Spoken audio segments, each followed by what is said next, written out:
warm welcome to the DPRK, the Democratic People's Republic of Korea.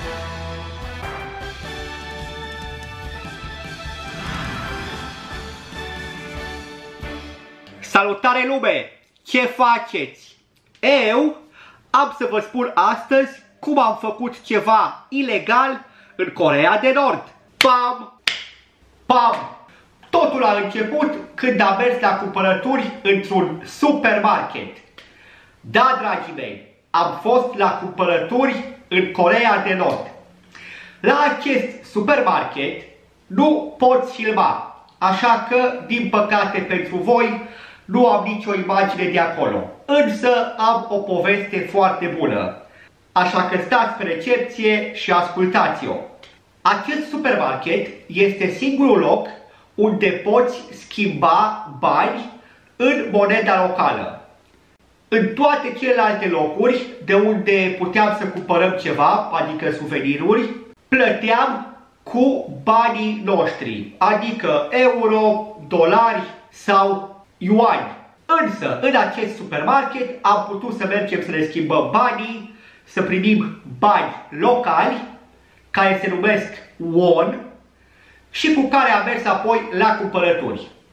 Și vreau să vă zic că aici am avut parte de o experiență cu totul și cu totul deosebită pentru mine. Și să știți că înseamnă ceva asta când zic eu, pentru că am călătorit în destul de multe locuri din lumea asta mare și nicăieri, dar nicăieri nu mi s-a întâmplat ce mi s-a întâmplat aici. Și anume, fiți atenți, supermarketul era plin de lume, dar plin, știți ce aia? Plin.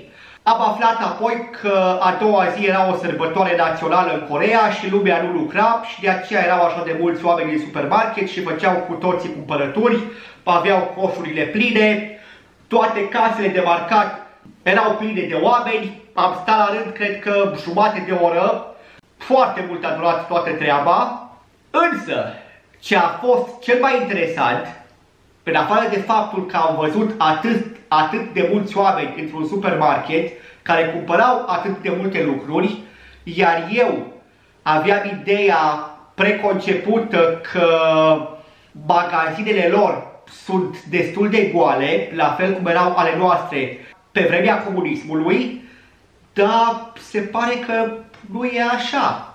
Bine, se pare. Doar în acest supermarket am fost, în altele n-am fost.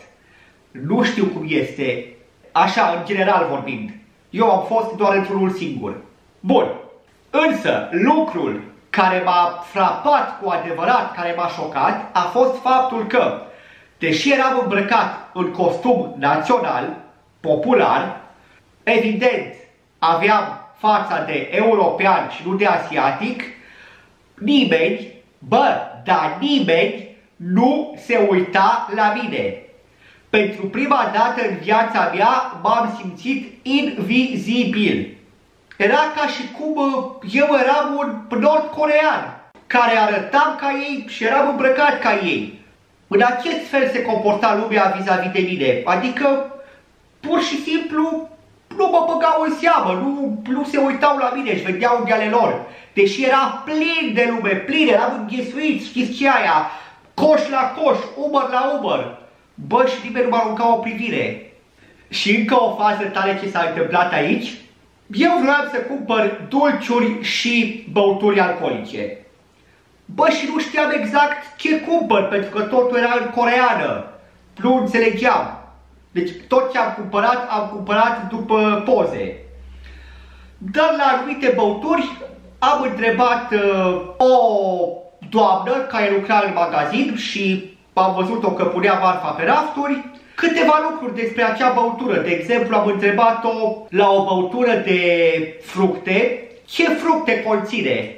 Și ea tot îmi zicea numele firmei, care era Capisa sau ceva de genul.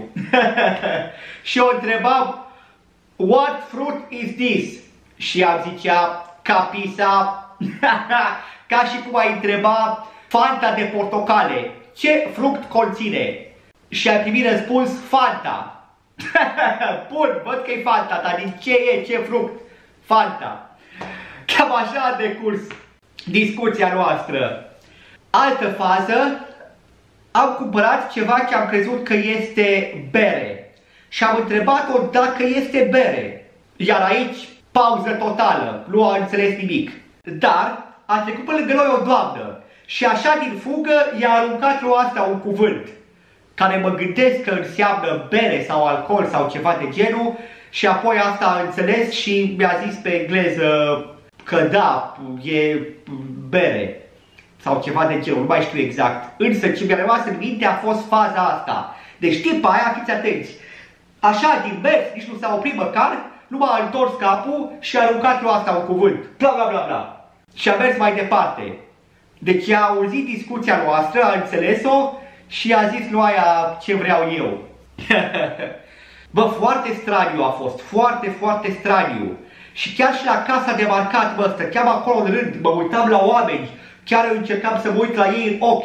Băi, nimeni nu mă băga în seamă. Așa ceva, să fii invizibil, mai rar lucru. Bun, mi-am făcut eu cumpărăturile, am cumpărat o mulțime de lucruri și pe toate aceste lucruri am dat incredibila sumă de 144.000 de won, adică 120 de yuani, adică 15 euro. Ce ziceți? Pentru toate aceste lucruri, doar 15 euro? Cum sună?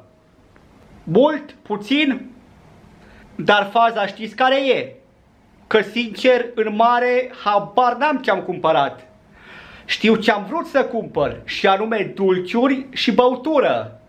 Dacă asta am acolo, nu sunt prea sigur. Dar o să aflăm atunci când le voi încerca. Așa că până atunci, țineți aproape și nu schimbați canalul. Și le-am încercat. Toate aceste lucruri deja le-am încercat, însă nu la mine pe canal, ci pe canalul lui Bogdan Hriscu. Am mers la el acasă și am făcut 2 videoclipuri în care am încercat aceste produse. Într-unul am încercat dulciurile și în celălalt băuturile. Am să las în descriere linkurile către aceste 2 videouri ca să vedeți și voi cum a decurs colaborarea mea cu Bogdan Hriscu și ce gust au avut aceste dulciuri și băuturi și dacă chiar am cumpărat dulciuri și alcool. Sunt foarte mișto videoclipurile și vă sfătuiesc să aruncați o privire și acolo. Bun, și cam asta a fost treaba cu experiența mea la supermarketul din Coreea de Nord. Însă, ce am făcut eu ilegal acolo?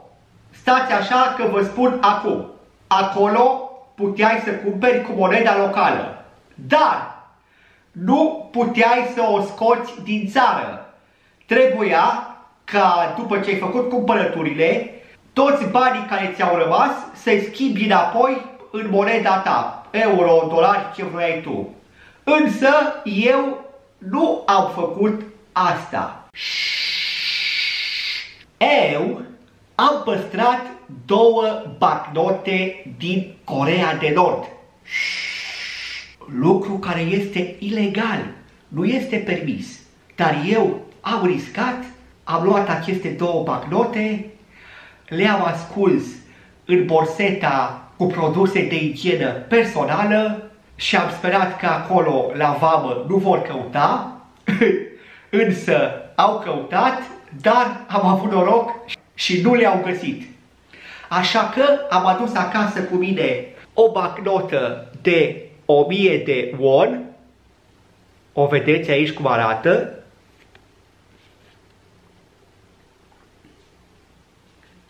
și una de 2000.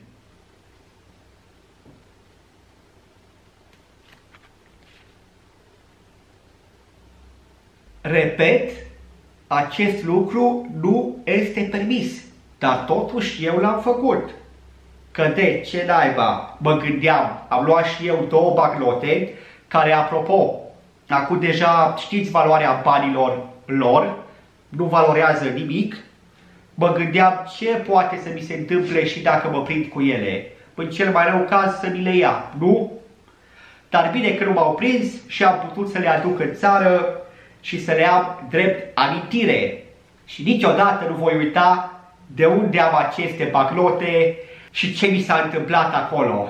Pentru că a fost prima dată în viața mea când m-am simțit complet invizibil. Am fost total ignorat. Straniu sentiment, straniu. Și asta a fost povestea cu supermarketul. Asta am făcut eu ilegal în Coreea de Nord. Am sustras 2 bancnote locale. Eu sunt Adi Vlog. Acest lucru l-am făcut eu ilegal în Coreea de Nord. V-am pupat și până data viitoare vlogul l-am încheiat. Pam, pam! Mua! Dacă ești nou pe aici, atunci nu uita ca înainte de plecare să apeși butonul de abonare ca să ai ce viziona în continuare.